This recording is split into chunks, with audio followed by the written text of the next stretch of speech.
guys, my name is Muhammad Hafiz, or you guys know me as Hafiz XD. Okay, in today's video, I'm going to have a talk with someone from Tactical Age. Uh, it's a slightly different with usual podcast because I separate the introduction video with the podcast video. Because actually I have done it previously before this, but my hard disk burned out, so I need to do another one with them.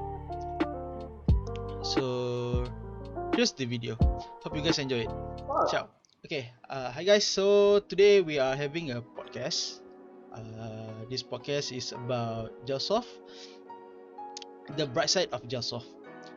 Okay, today with me I have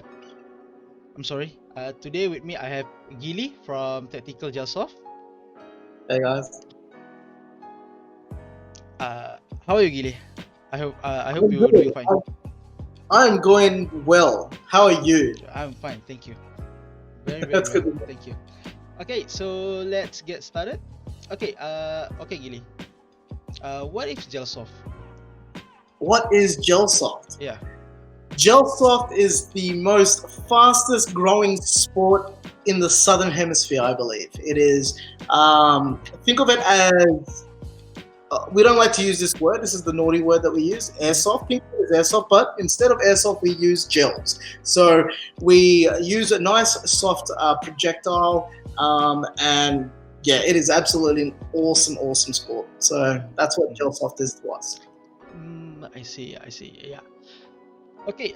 So the history of Gelsoft. Can you describe it in Australia? How does when does it form? How does it grow until now? Wow, the history of Gelsoft. Look, Gel Blasters have been around for the last four, 5 years, something like that. It really hasn't. It started becoming really popular within the last probably 3.5 years, where we started seeing fields open up, like our field at Gelsoft Australia. Now, the word Gelsoft is actually we actually Tactical Edge Hobbies created that word. A lot of the Australian or the Australian community didn't like at the time the word Gelsoft. They just wanted to call it Gel Blasters, but we continued to call it Gelsoft, and next thing you know, that's exactly what it became. But look, the history itself, we've had so many retailers that have obviously been selling gel blasters and whatnot, and through the retailers, that's where the communities lie. Like a lot of people are, I guess, loyal to certain retailers, but now, this is back in the past, but where certain people would go to only one particular retail shop, and then they would go to one particular field, and that's where they fight. I believe the first 3 fields that I was aware of back in the beginning was Donnybrook, Spec Ops, and Nuketown, and we were the ones running Nuketown. We had so many people coming in. We had all types of people from young to old. I did a vlog actually. If you go onto our YouTube channel, Tactical Edge, the video is called Battle of Brisbane, where you actually see, this is a very old video. You'll see pretty much all of us, fighting against certain cities. So it would be Brisbane versus Gold Coast, and to try to win a trophy cup. It was loads of fun. Is it the video that you guys shoot on the desert? Something like the desert one? No, there was no. I know which one. No, it's not. This one's like more of like a bush area type. I see. So, but realistically, yeah, so the history really hasn't really been formed. Like once the fields started opening up, you started seeing more people coming in. Now, the current situation of Gelsoft, we're actually starting to see proper teams, which is awesome. We have sponsored Defiance. The Defiance team is our sponsored team that we sponsor, but others where we've got, I believe, Demons, we've got Slop Raiders, we've got Oh my goodness, there's so many. We got Damage Cartel. There's so many teams now that are forming because of Speed QB and just playing indoor fields as well. So it's going strong here in Australia. It really is. I see. I see. Okay, so let's now we talk about the current issue in Gelsoft community. I mean by this is not just in Australia itself, but the current issue what happened in China ban Gelsoft. Do you know about it? The Yeah, where I heard China has stopped or has banned export of the gel blasters or something along those lines, and that people are getting punished um, for it.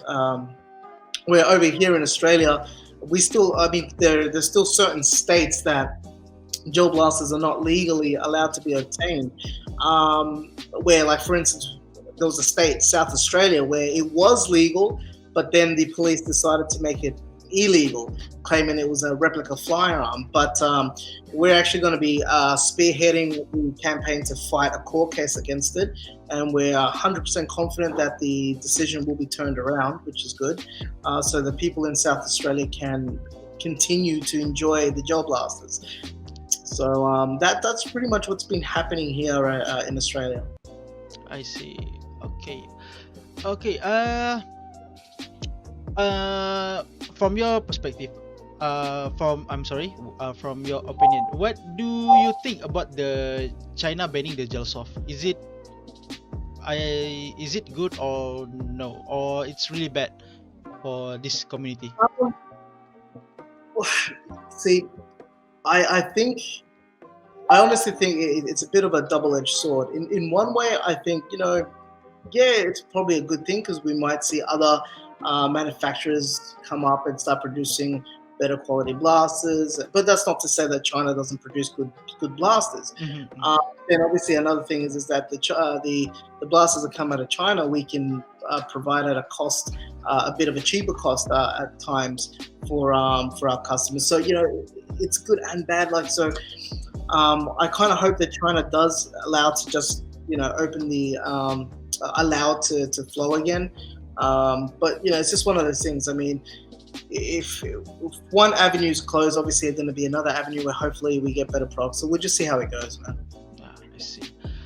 Okay, that's one thing about the China. So and then What's your opinion on China? I think as a gel buster myself, gel softer myself, I do think it's a bad one since in our places there's not so many blaster that people that sell blasters.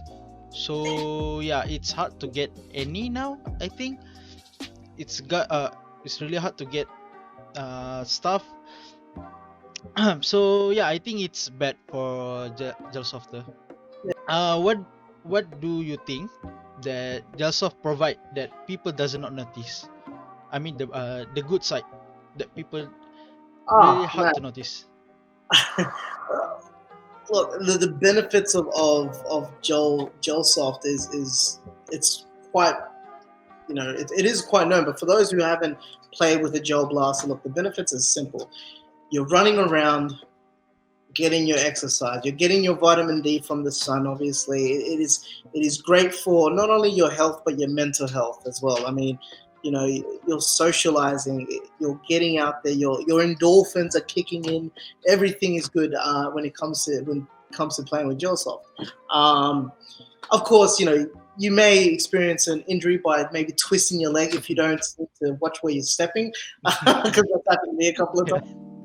Um, but I mean, it's so much fun. It really is. I mean, I remember growing up as a little kid, I always wished to play with BB guns. And unfortunately, here in Mhm. Australia, when I had the money to buy, they banned it. So we weren't able to get it. So I always wished something like this to come along. And I tried paintballs. I mean, as everyone knows here in Australia, me with paintballs, I'm a bit of a chicken. I hate the pain of paintballs. So, The Gelsoft name was of just the paintball. yeah. I mean, I did an interview with the local TV station here, and I said, I'm a chicken when it comes to paintballs. And next thing I know, I got half of the community call me Chicken Gilly. So it is what it is. Um, but no, like, look, it is just so much fun. It really is. It shows you how to work as a team. It shows you how to lead as well. Like, there's so much benefits that you can learn by playing skirmish games. It shows you critical thinking, thinking outside of the box. It's not just shooting someone. It really is tactical, and I love that. It really is. It's one of those strategy games that, yes, you can be physical, but you use your mind on how you're going to achieve the objective, and that's what I love the most as well. So it's just one of those. It's one of those sports that I think I'll be playing for the rest of my life, and I encourage anyone to try.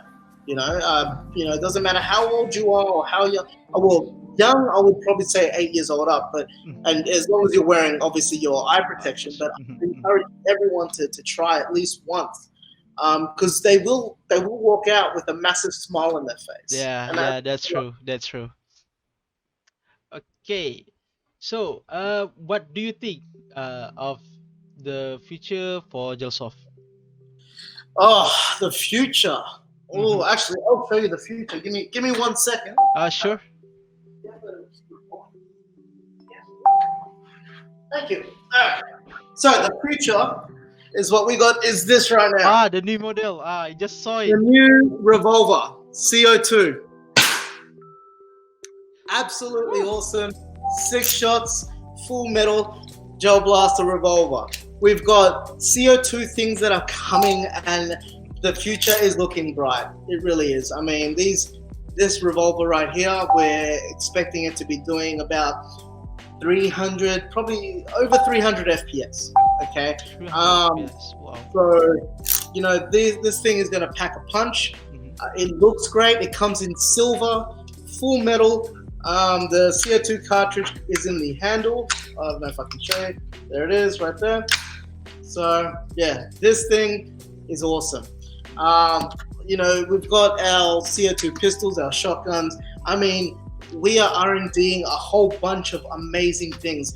We've just got Classic Army. If you guys don't know what Classic Army is, it's an airsoft company now starting to deal with Gelsoft. So the products of Classic Army is amazing. We've just released the PX9 Nemesis, which is a CQB blaster.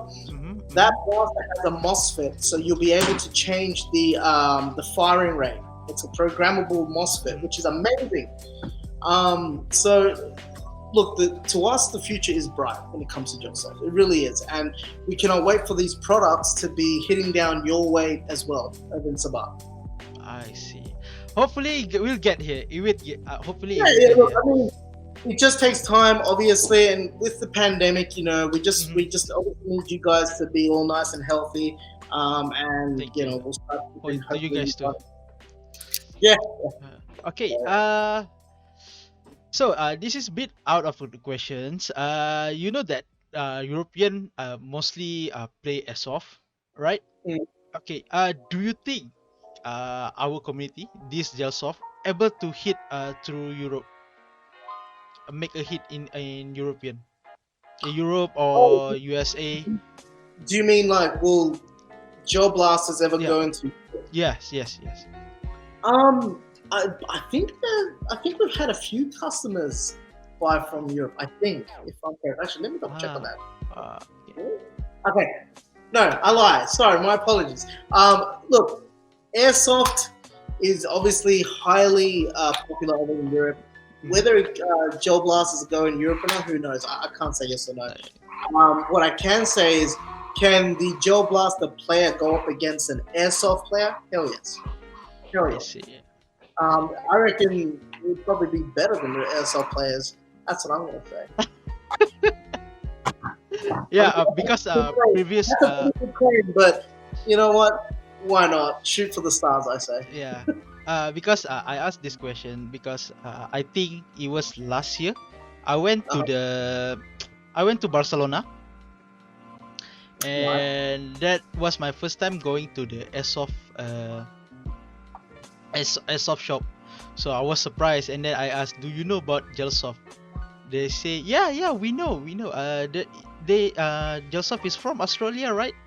We talk a bunch about between Airsoft and Gelsoft, and then I left the house with I left the shop with a smiling face because yeah, that's my first time experience Yeah. things like that. Yeah, so that's why.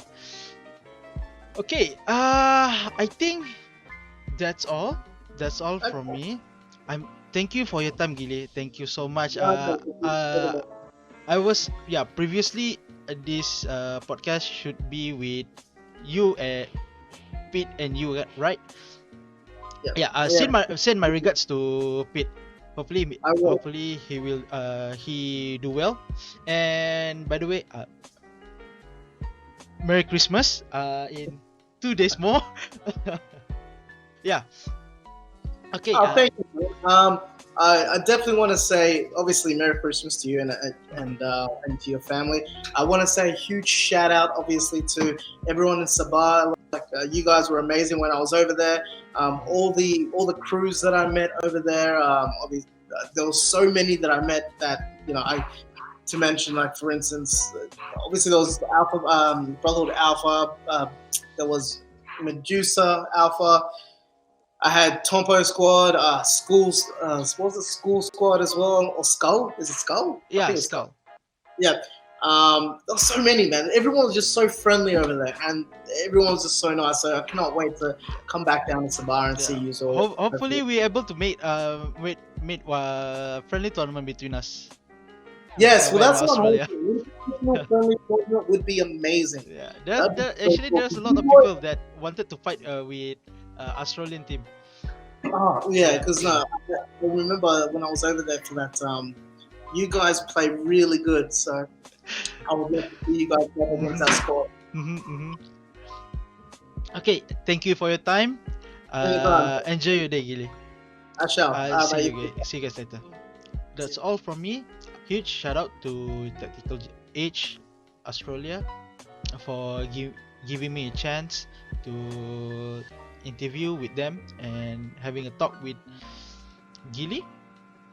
So yes, that's all from me. Thank you. I see you guys next time. So, how the podcast, guys? I hope you guys enjoy the podcast. So if you guys have time, please to visit their YouTube channel and Facebook channel. I will put it in the end of the video. So make sure you guys check it out. See you.